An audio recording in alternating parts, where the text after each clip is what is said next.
క్రీస్తునందు ప్రియమైన సహోదరి సహోదరులకు యేసుక్రీస్తు నామములో శుభములు. దేవుని యొక్క మహాకృప మీకు కలుగును గాక. ఈరోజు దేవుడు మనకిచ్చిన మాట హెబ్రీయులకు రాసిన పత్రిక 4వ అధ్యాయం 15వ వచనం.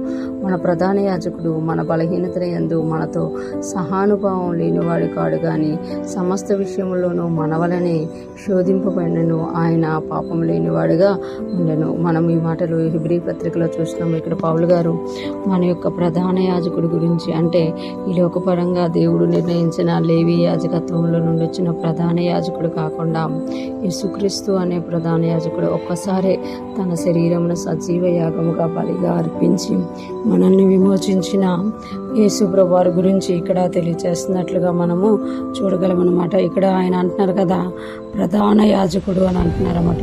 ప్రధాన యాజకుడు అని అంటే యేసయ్య అని ఇక్కడ మనము చూసుకోవాలన్నమాట. లేవి గోత్రంలో ఉన్న ప్రధాన యాజకుడు అయితే ఇతరుల బలులు, అంటే ఇతరులు ఇచ్చిన బలులను తీసుకొని దేవుని యొద్దకి బలిపీఠం యొద్దకి వెళ్ళారు. కానీ యేసయ్య అయితే తనను తానే సమర్పించుకొని తన రక్తము చేత పట్టుకొని బలిపీఠం యొద్దకు దేవుని యొద్దకి వెళ్ళినట్లుగా మనము చూడగలం. ఇక్కడ అంటున్నారు కదా పౌలు గారు, మన ప్రధాన యాజకుడు మన బలహీనతనందు మనతో సహానుభావం లేనివాడు కాడు గాని, అంటే మన ప్రధాన యాజకుడు మన బలహీనతల యందు మనతో సహానుభావం, అంటే యేసుప్రభువారి లోకంలో ఉన్నప్పుడు 30 సంవత్సరాలు కావచ్చు 33 సేవ చేసినప్పుడు కానీ ఆయన కూడా మన లాంటి బలహీనతల గుండా వెళ్ళినా కూడా ఆయన ఏం చేయలేదంట, ఆ బలహీనతలో ఆయన అడుగు పెట్టలేదంట. ఎప్పుడైతే బలహీనత అనేది కనబడుతుందో వెంటనే ఆయన ప్రార్థించిన వాడిగా, దాన్ని జయించిన వాడిగా ఉన్నట్టుగా మనము చూడగలం. మన వల్లనే శోధింపబడినను ఆయన పాపము లేని వాడిగా ఉండెను